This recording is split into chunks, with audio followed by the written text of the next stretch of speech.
Hello दोस्तों, स्वागत है आप सभी का मेरे YouTube channel the power of positivity में। फ्रेंड्स, हमने पिछले वीडियो में वेस पीविस द्वारा लिखी गई पुस्तक आप भी बन सकते हैं अपने सपनों का इंसान के बारे में बताया था। चलिए अब उनके बाकी के सिद्धांतों के बारे में बात करते हैं। पर उससे पहले दोस्तों, अगर आपने हमारे चैनल को सब्सक्राइब नहीं किया है तो प्लीज़ उसे सब्सक्राइब ज़रूर कीजिएगा। तो चलिए बात करते हैं उनके बाकी के सिद्धांतों के बारे में। पहली नहीं पर आशा मत छोड़िए। मैंने यह महत्वपूर्ण सबक अपने पिताजी से सीखा है। वे ऑस्ट्रेलिया के पर्थ शहर की चर्च में धर्मोपदेशक थे। जब चर्च में आने वाले लोगों की संख्या बढ़ी तो युवा गतिविधियों को चलाने वाले व्यक्ति की आवश्यकता पड़ी।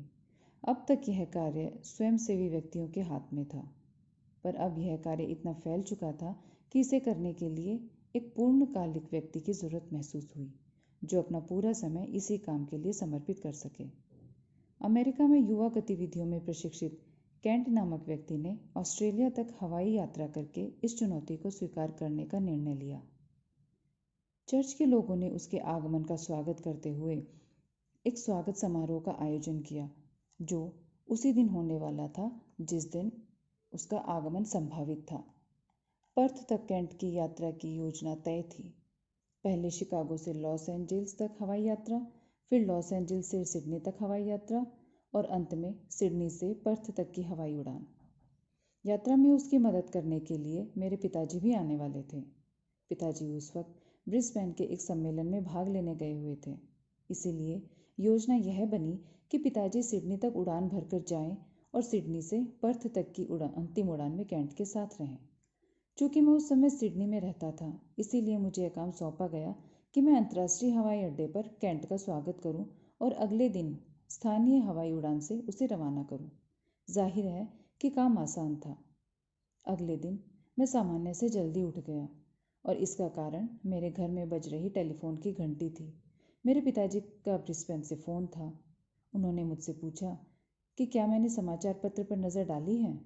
मेरे नकारात्मक जवाब देने पर उन्होंने मुझे बताया कि हवाई ईंधन भरने वाले तकनीशियन राज्यव्यापी हड़ताल पर चले गए थे।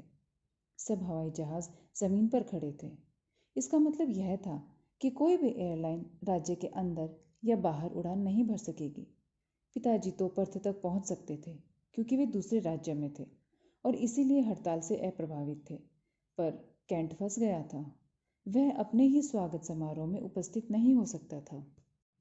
यहीं से रोमांचक घटनाओं की शुरुआत हुई और मैंने अपने जीवन का एक महत्वपूर्ण सबक सीखा। पिताजी ने मुझसे कहा कि मैं हवाई अड्डे पर फ़ोन लगाकर अपनी स्थिति स्पष्ट करूं और पता लगाऊं कि क्या इस मामले में कुछ किया जा सकता है। अनुभव के आधार पर मुझे यूनियन की हड़ताल के पूर्णतः सुनियोजित होने की उम्मीद थी और इसीलिए मैंने सोचा कि फ़ोन करने में समय बर्बाद ही होगा, पर अंततः मैंने फ़ोन करने का निर्णय लिया क्योंकि पिताजी का ऐसा ही निर्देश था। मुझे जैसी उम्मीद थी, फ़ोन लाइनें व्यस्त चल रही थी। अंततः किसी तरह फ़ोन लग गया। मैंने यह प्रश्न पूछकर बुकिंग सहायक को आश्चर्यचकित कर दिया कि क्या कैंट की प्रस्तावित यात्रा से पहले हड़ताल खत्म होने की कोई संभावना थी। कोई उम्मीद नहीं, उसने कहा। इस बार वे मुठभेड़ के पूरे मूड में हैं। किस्मत अच्छी हुई तो भी इस सप्ताह के अंत तक ही हड़ताल समाप्त हो पाएगी। सॉरी, मैं इस मामले में आपकी कोई मदद नहीं कर सकता। और फिर फ़ोन कट गया। मैंने पिताजी को फ़ोन किया और उन्हें निराशाजनक खबर सुनाई। आपको पर्थ तक बिना कैंट के ही उड़ान भरनी होगी और आप आज रात के स्वागत समारोह को स्थगित कर दीजिए। पर पिताजी हार मानने को तैयार ही नहीं थे।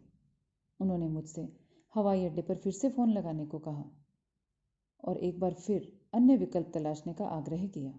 मैंने कहा, पर पापा, इससे कोई फ़ायदा नहीं होना है। पर वह अपनी बात पर अड़िग थे। उस फ़ोन से भी कोई फ़ायदा नहीं हुआ। वही जवाब, सॉरी मिस्टर पीविस, हम आपकी परिस्थिति समझते हैं, पर हर व्यक्ति परेशान है और इस संबंध में हम आपकी कोई मदद नहीं कर पाएंगे।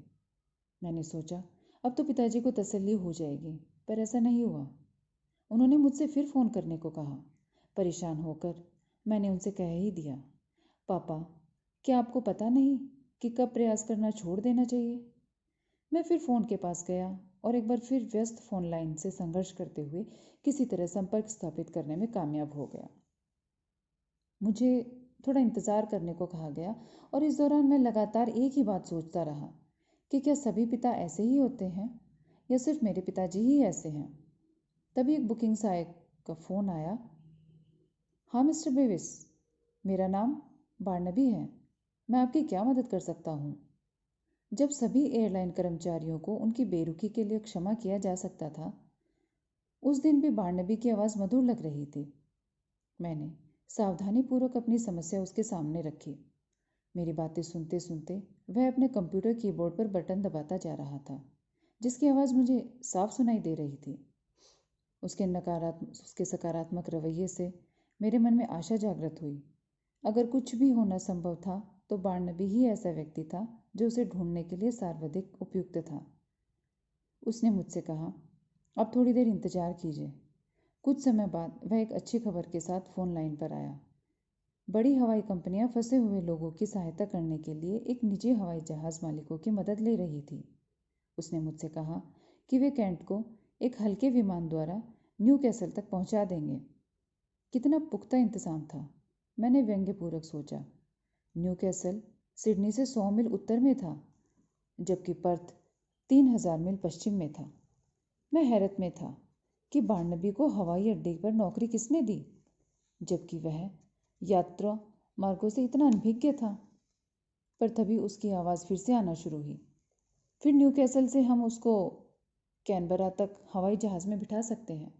मुझे एहसास हुआ कि वह चुनौती का पूर्ण आनंद उठाते हुए बेतरतीब टुकड़ों को इकट्ठा करने से इधर उधर कर रहा था। बार्नबी ने फिर कहा, फिर हम उसे मेलबोर्न तक अगले हवाई जहाज़ में बिठा देंगे। 1 मिनट रुकिए, मैंने बीच में टोका। पर मुझे जैसी जानकारी है, बड़ी बड़ी एयरलाइनों को इस राज्य में ईंधन नहीं मिल रहा। बार्नबी ने मुझे ऐसी बात बताई जिसे मैंने पूरी तरह अनदेखा कर रखा था। कैनबरा हालांकि भौगोलिक रूप से राज्य में स्थित था, पर वह एक स्वतंत्र क्षेत्र था, इसीलिए कैनबरा हड़ताल से अप्रभावित था। मेलबोर्न से मैं उन्हें एडिलेड जाने वाली उड़ान पर बिठा सकता हूँ। फिर उन्हें एडिलेड से पर्थ तक की उड़ान में जगह मिल सकती है। दरअसल मैं आपके पिताजी का टिकट भी ब्रिस्बेन से पर्थ तक एडिलेड होकर कर दूंगा। इस तरह से आपके पिताजी और कैंट दोनों एक साथ पर्थ पहुंच सकते हैं, जैसा कि मूल योजना थी। यह संभव था, पर इसकी कीमत कितनी थी? यकीनन इस पर कुछ $1000 का खर्च आएगा। पर इस विचार से मुझे बड़ी कोफ्त हुई। सिर्फ पैसों के कारण पीछे हटना बड़ा निराशाजनक होगा, खास तौर पर तब जबकि बार्नबी ने इतनी मेहनत और दयालुता से मुझे रास्ता दिखाया था।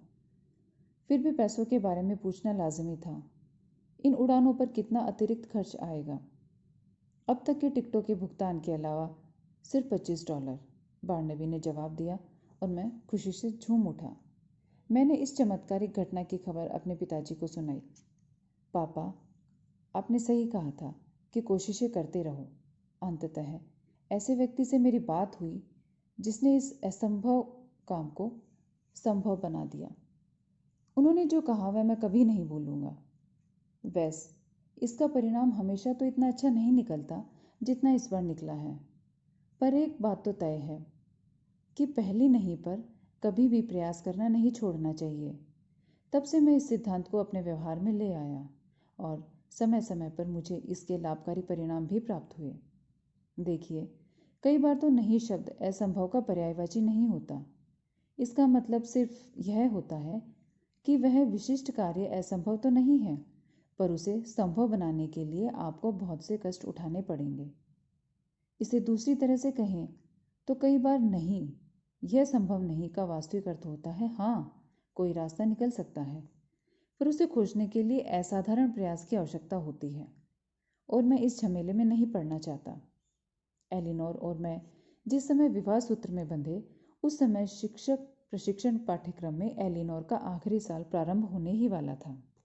साथ साथ रहने की हमारी इच्छा की वजह से हमने सोचा कि वह अपना कॉलेज बदलकर नज़दीकी कॉलेज में दाखिला ले ले, जो मेरे काम करने की जगह से बिल्कुल करीब था। हमें इसमें कोई समस्या नज़र नहीं आ रही थी। हम विश्वविद्यालय गए और कॉलेज बदलने के नियमों के बारे में पूछताछ की। डेस्क पर बैठे युवक ने हमें बताया कि एलिनोर ने अपने वर्तमान विश्वविद्यालय में जो 2 वर्ष पूर्ण किए हैं, उनकी एवज में यह विश्वविद्यालय सिर्फ 1 साल के प्रशिक्षण को ही वैध मानेगा। यह अन्यायपूर्ण था, क्योंकि दोनों का पाठ्यक्रम एक जैसा ही था।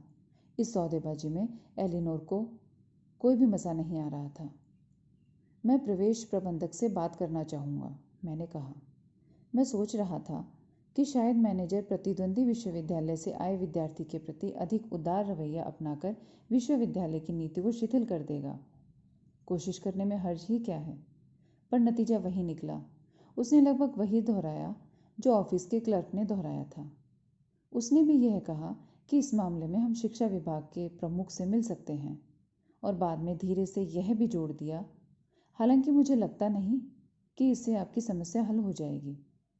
हमने शिक्षा विभाग के प्रमुख से समय लिया और उस दिन उनसे बात करते समय हमने पाया कि यद्यपि शिक्षा विभाग प्रमुख का व्यवहार तो अच्छा था, पर वह इतना अस्पष्ट था कि उससे हमारी आशाओं में कोई वृद्धि नहीं हुई। मैं आशा कर रहा था कि हम उसके ऑफिस से विश्वविद्यालय की कुंजियां लेकर निकलेंगे, पर इसके बदले हम वहाँ से मिस्टर मैक्लेनन का नाम लेकर बाहर निकले, एक और व्यक्ति जिससे हमें मिलना था। मुहावरे में कहें तो हमारी आशा के ईंधन का टैंक का छिद्र बड़ा होता जा रहा था। हम अपनी आशा बड़ी तेजी से खोते जा रहे थे।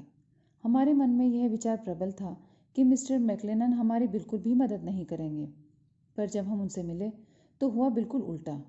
उन्होंने हमारी आशाओं को यह कहकर पुनर्जीवित कर दिया कि अगर कोई भी रास्ता हुआ तो वह हमें ज़रूर बताएंगे। एलिनोर के विश्वविद्यालय से संपर्क करने पर मिस्टर मैक्लेनन को पता चला कि एलिनोर को कॉलेज बदलने की कोई ज़रूरत नहीं थी। यह एक ऐसी बात थी जिसकी हमने कल्पना भी नहीं की थी। उन्होंने ऐसा इंतजाम किया जिससे एलिनोर को नए विश्वविद्यालय में ऐसे विशिष्ट विषय लेने थे जो उसके तत्कालिक विश्वविद्यालय के पाठ्यक्रम के अनुरूप हों और इस नई तरह का अपना पाठ्यक्रम पूरा कर सकती है। हालांकि नए विश्वविद्यालय में बचे हुए विषय पढ़ाए जा चुके थे, पर एलिनोर ने अतिरिक्त मेहनत करके उसमें सफलता पा ली थी। इस तरह वह अपने उन मित्रों के साथ स्नातक हुई जिनके साथ उसने पढ़ाई शुरू की थी। तो रास्ता निकल ही आया। दरअसल कोई ना कोई रास्ता तो हमेशा ही मौजूद रहता है, बस खोलने वाला चाहिए जो पूरी सावधानी और लगन से रास्ता खोजने में जुट जाए। यह संभव था, और इस घटना में तो दोनों विश्वविद्यालयों को रास्ता ढूंढने में अपने नियमों को परिवर्तित भी नहीं करना पड़ा। कितने ही सफल काम कभी हो ही नहीं पाते, क्योंकि पहली नहीं को ही अंतिम रूप के रूप में स्वीकार कर लिया जाता है। पहली नहीं पर कभी भी प्रयास करना न छोड़ें। हो सकता है आप जिस अगले व्यक्ति से मिले वह आपका मिस्टर मैक्लेनन हो, जो सफल होने में आपकी मदद कर दे। आप इस आदमी को पहचान लेंगे, क्योंकि वह कुछ इस तरह से बात करेगा। यह काम मुश्किल हो सकता है, पर अगर यह संभव है तो मैं कोई ना कोई रास्ता ज़रूर खोज लूँगा।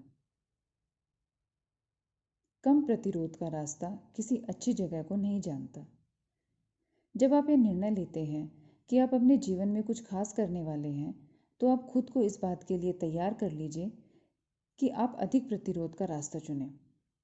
न सिर्फ आपको कई अवसरों पर आलोचना का सामना करना पड़ेगा, न सिर्फ आप भय व घबराहट का अनुभव करेंगे, न सिर्फ आप कई बार असफल होंगे, बल्कि कई बार तो आपको ऐसे लोग भी मिलेंगे जो आपसे कहेंगे कि यह संभव नहीं है। कई बार इस तरह के लोग अपना संदेश ऊंची कुर्सियों और प्रभावशाली स्थानों से देंगे। जब भी कोई कहता है नहीं, यह नहीं हो सकता, तो हो सकता है वह सही हो, पर इस बात की संभावना है कि वह हर वक्त सही न हो। यदा कदा उत्पन्न प्रतिरोधों को भांप लीजिए, पर जिगलैगर के शब्दों को ध्यान में रखिए। यदि आप घर से बाहर निकलने से पहले ही सभी परेशानियों को हरे होने का इंतजार करेंगे, तो आप कभी भी घर से बाहर नहीं निकल पाएंगे। अपने सपनों का इंसान बनने की राह में आपके सामने कई अवरोध और बाधाएं अवश्य होंगी। कुछ तो यात्रा प्रारंभ करने से पूर्व ही होंगे और कुछ यात्रा प्रारंभ करने के बाद आएंगे। पर इन चुनौतियों से निपटने के लिए आपको तैयार रहना चाहिए, अन्यथा ये आपकी जीत को हार में बदल सकती हैं। यदि आप पहली चुनौती के आते ही मैदान छोड़ देते हैं, तो आप अपनी वर्तमान स्थिति से आगे प्रगति नहीं कर पाएंगे, और आप कभी भी सफल होने का स्वाद नहीं चख पाएंगे। इस तरह आप अपने आलोचकों की बात को सही साबित कर देंगे, जिनकी राय में आपकी सफलता संभव नहीं थी। पहली नहीं पर प्रयास करना न छोड़ने की आदत यदि आपके भीतर विकसित कर ली, तो आप जीवन में जबरदस्त उपलब्धियों का संसार हमेशा के लिए हासिल कर लेते हैं। यह गुण या दृढ़ता, जिसे मैं टी फैक्टर कहना चाहूँगा। T factor. बाधाओं पर विजय हासिल करते समय आपकी दृढ़ता और लगन का विकास होता है। लगनशील व्यक्ति किसी समस्या से जल्दी ही नहीं घबराता। इस बात की संभावना कम होती है कि वह बिना जूझे घुटने टेक देगा। इस बात की संभावना अधिक होती है कि वह टूटने के पर्याप्त दबाव के बावजूद भी वह नहीं टूटेगा। ऐसे लोगों के सफल होने की संभावना अधिक होती है क्योंकि ये लोग अधिक लगनशील होते हैं। ऐसे लोग भीड़ में भी आसानी से पहचाने जा सकते हैं। ये ऐसे लोग होते हैं जो बाधाओं के आने के बावजूद सही दिशा में चलने के तरीके ढूंढ लेते हैं, चाहे बाधाएं कितनी ही विकट क्यों न हो। लगनशीलता और दृढ़ता का यह गुण पैदाइशी नहीं होता, न ही यह विरासत में मिलता है। इसे खरीदा नहीं जा सकता और न ही इसे जीता जा सकता है। यह गुण तो बाधाओं द्वारा समर्पण के सफ़ेद झंडों के संग्रह के द्वारा ही समर्पित प्राप्त होता है, और तभी प्राप्त होता है जब आप उन बाधाओं पर विजय हासिल कर लेते हैं। क्या यह जानकर हम खुश नहीं होते? इस बात का शारीरिक शक्ति, संपत्ति, सुंदरता या शहर के सही भाग में पैदा होने से कोई संबंध नहीं है। इस बात का संबंध तो पूरी तरह उन प्रयासों से है जो आपके अपने जीवन को महत्वपूर्ण बनाने के लिए करते हैं। सपने रोकने वाले पहाड़ों को सपनों का प्लेटफॉर्म बनाइए। हो सकता है भविष्य के बारे में आपके रोमांच को आपके सामने खड़ा कोई ऊंचा पहाड़ हतोत्साहित कर रहा हो। उस पहाड़ की चोटी पर पहुंच जाएं और इस तरह आप सपने रोकने वाले इस पहाड़ को एक प्लेटफॉर्म में बदल सकते हैं जो आपको बेहतर दृश्य दिखा सकता है। पहाड़ पर विजय पाएं और भविष्य के प्रति आप अधिक उल्लास से भर जाएंगे। आप ऐसी संभावनाएं देख सकेंगे जो आप पहले नहीं देख पा रहे थे, क्योंकि इससे पहले आपकी दृष्टि की राह में पहाड़ की रुकावट होने के कारण आप सामने का दृश्य ठीक से देख नहीं पा रहे थे। आप अपनी समस्याओं से हार मानकर अपनी प्रगति को रोक सकते हैं, या फिर आप उन्हें जीतकर चोटी पर भी चढ़ सकते हैं। यदि आप चोटी पर पहुंचते हैं तो आपके विश्वास को नई शक्ति मिलेगी और आपको भविष्य की दृष्टि भी मिलेगी जो आपको आगामी सफलता की ओर ले जाने में सहायक सिद्ध होगी। बहुत से लोग सिर्फ इसीलिए असफल हो जाते हैं क्योंकि पहली रुकावट आते ही वे प्रयास करना छोड़ देते हैं। यह कहना होगा कि ऐसा समय ज़रूर आता है जब हमारी यात्रा पर नहीं की अभेद्य दीवार खड़ी हो जाती है, पर हमें पहली नहीं के सामने कभी समर्पण नहीं करना चाहिए। कभी भी अपनी पहली नहीं का प्रयास करना मत छोड़िए। आशा लौटती है।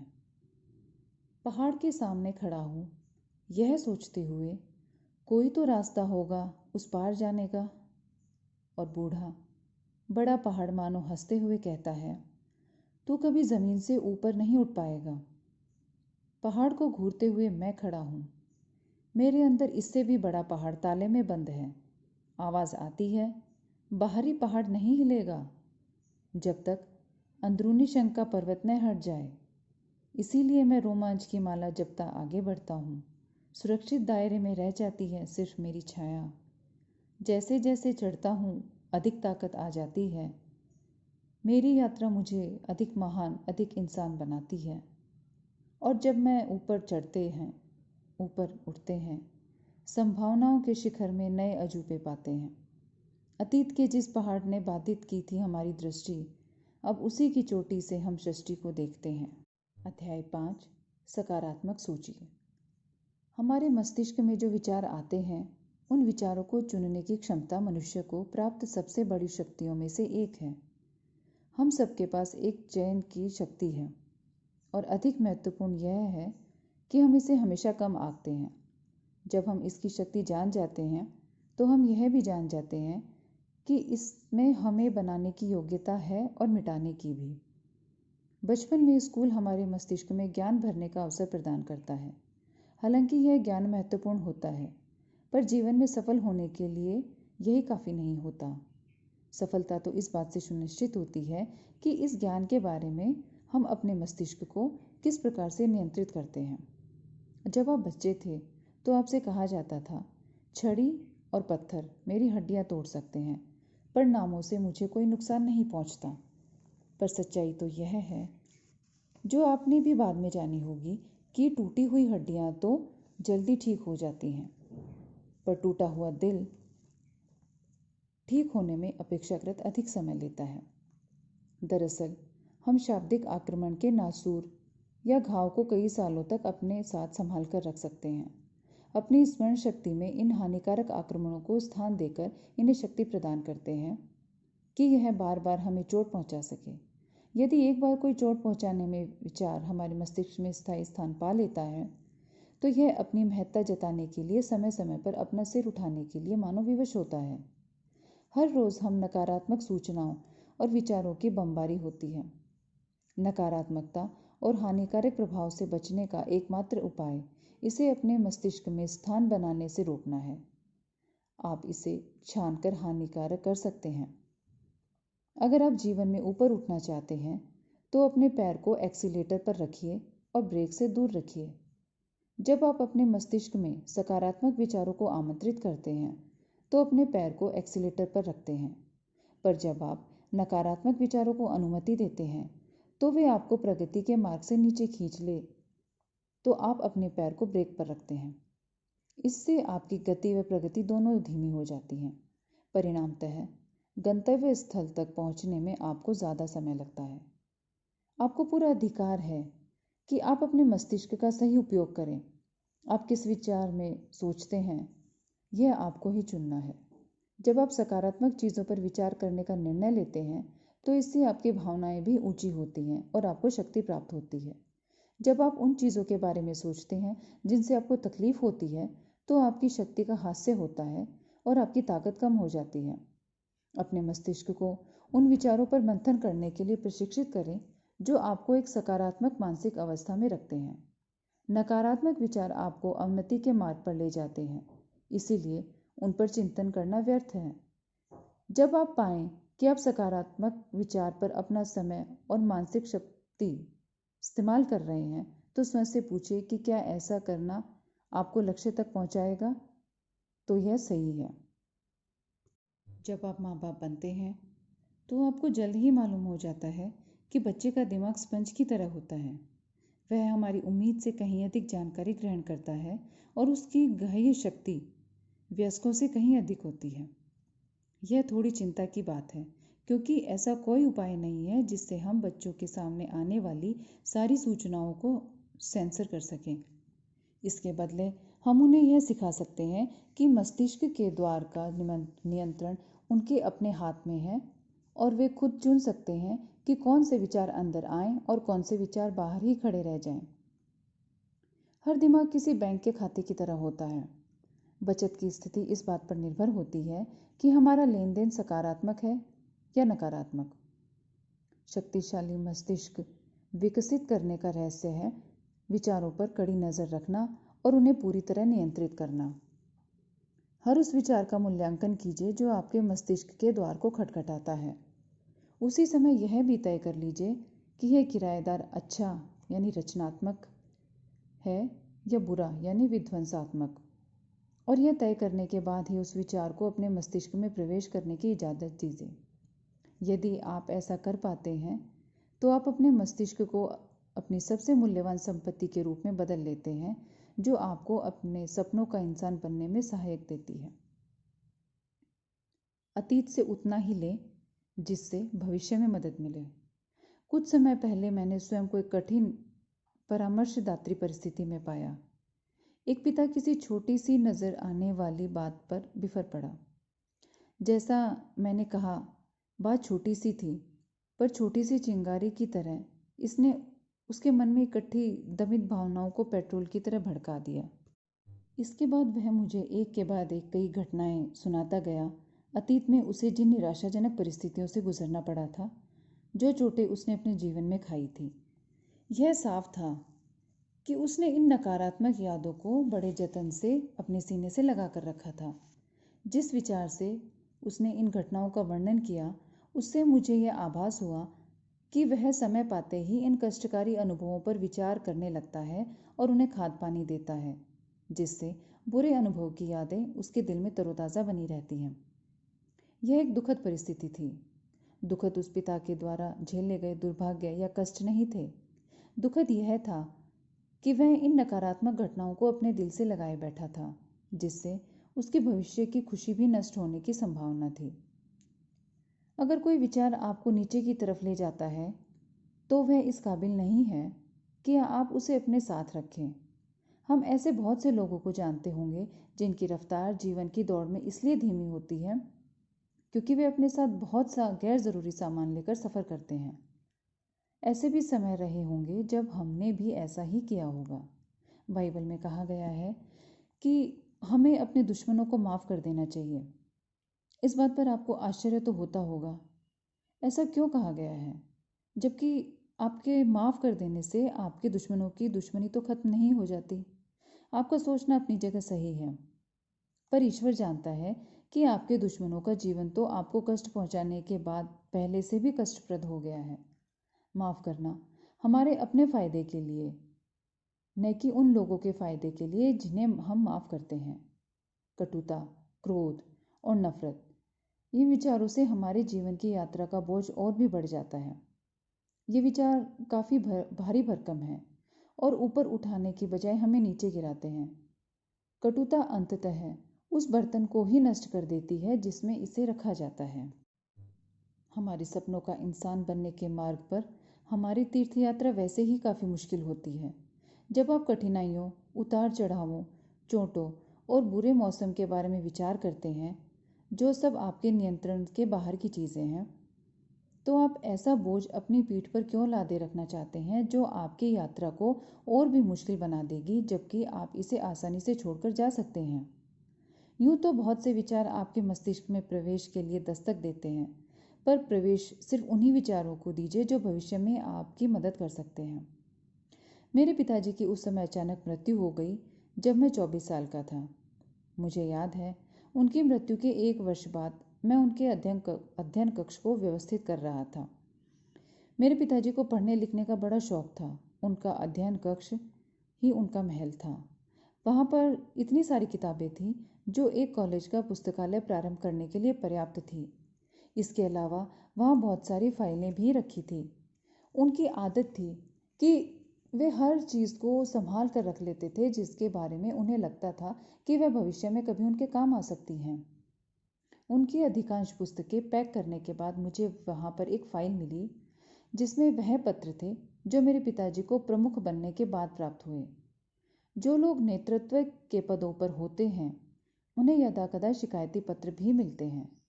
ऐसे पत्र जो नेता के निर्णय या शैली या व्यवहार के प्रति निराशा, दुख या क्रोध से भरे होते हैं। इस बात से कोई फर्क नहीं पड़ता कि नेता कितना महान है, कोई भी कभी कभार मिलने वाले इन नकारात्मक पत्रों से बच नहीं सकता। मेरा भी इस तरह के कई पत्रों से पाला पड़ चुका है, पर मैं इन्हें सीधे कूड़ेदान में डाल देता हूँ। मेरे पिताजी इन्हें फाइल में संभाल कर रखते थे। इन पत्रों में वास्तविक दुर्भावना तो नहीं थी, फिर भी इनमें ऐसा कुछ तो था जिसे पढ़कर किसी भी इंसान को दुख होता।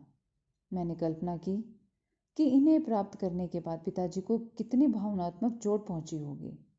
मैं यह तो नहीं जानता कि उन्होंने इन पत्रों को संभाल कर क्यों रखा था, पर मेरी राय में उन्हें ऐसा नहीं करना चाहिए था। इस तरह के पत्र से अंततः हमारा जोश ठंडा होता है, जो हम में से कोई भी नहीं चाहता। इनसे कोई लाभ तो होता नहीं है और आप व्यर्थ ही इस नकारात्मक बोझ को भविष्य में ढोते रहते हैं। मैंने निर्णय लिया कि उसी दिन पत्रों की एक फाइल बनाऊंगा, पर मैं इस फाइल में आलोचना के पत्र इकट्ठे नहीं करूंगा। आलोचना के पत्रों को तो मैंने पहले की तरह तत्काल कूड़ेदान में डालना पसंद करूंगा। इसकी बजाय उस फाइल में मैं प्रशंसा के पत्रों को स्थान दूंगा। मैं इसे अपनी विजय पुस्तक कहूँगा। जब भी मुझे कोई ऐसा पत्र मिलेगा जिससे मुझे प्रेरणा व खुशी मिलेगी, उसे मैं तत्काल इस फाइल में लगा दूंगा। समय समय पर जब मेरे आत्मसम्मान की जलती रोशनी मध्यम होती नजर आएगी, मैं अपनी इस विजय पुस्तक को उठाकर पढ़ लिया करूँगा, ताकि मुझे प्रेरणा मिल सके। खाली घर विकल्प नहीं है, अच्छा किराएदार चुनिए। एक ही दिन में हमारे जीवन में इतना कुछ घटित हो जाता है कि हमें नकारात्मक ढंग से सोचने के लिए काफ़ी सामग्री मिल जाती है। चिंता की बात सिर्फ इतनी सी ही है। ऐसा प्रतीत होता है कि नकारात्मक विचार सकारात्मक विचारों की तुलना में अधिक तेजी से हमारे दिमाग में प्रविष्ट हो जाते हैं। क्या पता क्यों? नकारात्मक सोच हमारे जीवन का स्वाभाविक तरीका है। इस स्थिति में हम जब चैंपियनों की सोच का सर्वेक्षण करते हैं तो हमें पता चलता है कि किसी भी महान व्यक्ति ने अपने मस्तिष्क को नकारात्मकता का वाहन नहीं बनने दिया। मैंने बहुत से व्यक्तियों को खुला दिमाग रखने के लाभ गिनाते हुए पाया है, पर मैं जिन महान व्यक्तियों को जानता हूँ उनके दिमाग न तो खुले थे न ही बंद। उनके दिमाग तो सिर्फ सकारात्मक थे। हमारी चेतना के स्तर की मांग है कि हम किसी न किसी बात पर तो सोचेंगे ही। अगर हम सकारात्मक चीज़ों पर सोचने की आदत नहीं डालते तो बिल्कुल उल्टा ही होता है। क्या आपने कभी ऐसा महसूस किया है कि नकारात्मक चीज़ों के बारे में सोचना कितना आसान है, चाहे हम उन पर सोचने का निर्णय लें या ना लें? नकारात्मक सोच समय बिताने के लिए एक छोटे से जरिए के रूप में शुरू होता है, और अगर आप इसे नहीं रोकते तो कुछ ही समय में आप स्वयं को अत्यंत ही कष्टप्रद व निराशाजनक अवस्था में पाते हैं। अपने बगीचे में उगाए झाड़ फूस को कम करने का सबसे बढ़िया तरीका है कि आप बगीचे में अपनी पसंद के पौधे लगा लें। यही हमारे मस्तिष्क के बारे में भी कहा जाता है। नकारात्मक विचारों को खत्म करने का सबसे आसान तरीका इसकी जगह सकारात्मक विचारों को विकसित करना है। अपने मस्तिष्क के खाली घर को खाली छोड़ने से जैसा कोई विकल्प नहीं होता। अगर हमने कोई अच्छा किराएदार नहीं रखा है तो बुरे किराएदार अपने आप ही हमारे मस्तिष्क में जोर जबरदस्ती से घुस जाते हैं। नकारात्मक विचार उन समुद्री लुटेरों की तरह हैं जो लूटने के लिए समुद्र में किसी नाव को ढूंढते ही रहते हैं। यह हमारी जिम्मेदारी है कि हम इन लुटेरों को जैसे नकारात्मक विचारों से खुद के मस्तिष्क को बचाए रखें।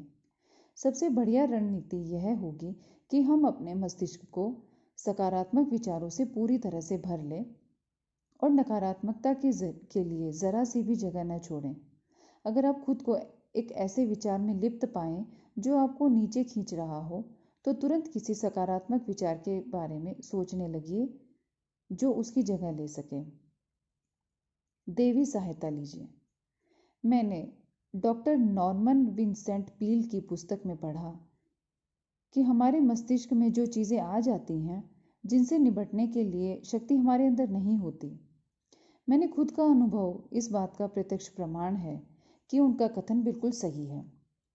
कई बार तो मैं अपने मस्तिष्क को नियंत्रित करने में सफल हो जाता हूँ, या सिर्फ जब भी मैं किसी नकारात्मक विचार को प्रबल होते देखता हूँ तो मैं किसी सकारात्मक विचार पर सोचने लगता हूँ, जिससे मेरा जोश व इच्छा शक्ति बलवती हो जाती है। पर ऐसे भी समय आते हैं जब मेरे मस्तिष्क का बैंक खाता ऋणात्मक जमा पूंजी दर्शाता है। जब मैं पाता हूँ कि मुझ में इसे धनात्मक में बदलने की ताकत नहीं है, न ही मुझे इसका सकारात्मक विकल्प मालूम है, तब ऐसे वक्त में मैं दैवी सहायता की आवश्यकता महसूस करता हूँ। बाइबल के पन्नों में मुझे दैवी सहायता मिल जाती है। इसमें एक ऐसे ईश्वर का वर्णन है जो समस्त मानव जाति की चिंता करता है और मुझ में एक ऐसी शक्ति का संचार करता है जो मुझ में नहीं है। जब मुझे भविष्य अनिश्चित या निराशाजनक नजर आता है तब मैं उसके वचनों में से इस वचन को पढ़ता हूँ। ईश्वर में जिनकी आशा है, विश्वास है, उनकी ताकत फिर लौट आएगी। गरुड़ की तरह पंख फैलाकर वे उड़ान भर सकेंगे। वे दौड़ सकेंगे और थकेंगे नहीं। वे चलते रहेंगे और कमजोरी महसूस नहीं करेंगे। मस्तिष्क में देवी सहायता का विचार आते ही एक ऐसी अद्भुत शक्ति मिलती है जिसका शब्दों में वर्णन करना मुश्किल है। जब भी यात्रा में मैं अकेलापन महसूस करता हूँ, मैं उसका एक और वचन पढ़ता हूँ। भयभीत न हो, निराश न हो, क्योंकि मैं तुम्हारा भगवान, तुम्हारा ईश्वर सदा तुम्हारे साथ हूँ।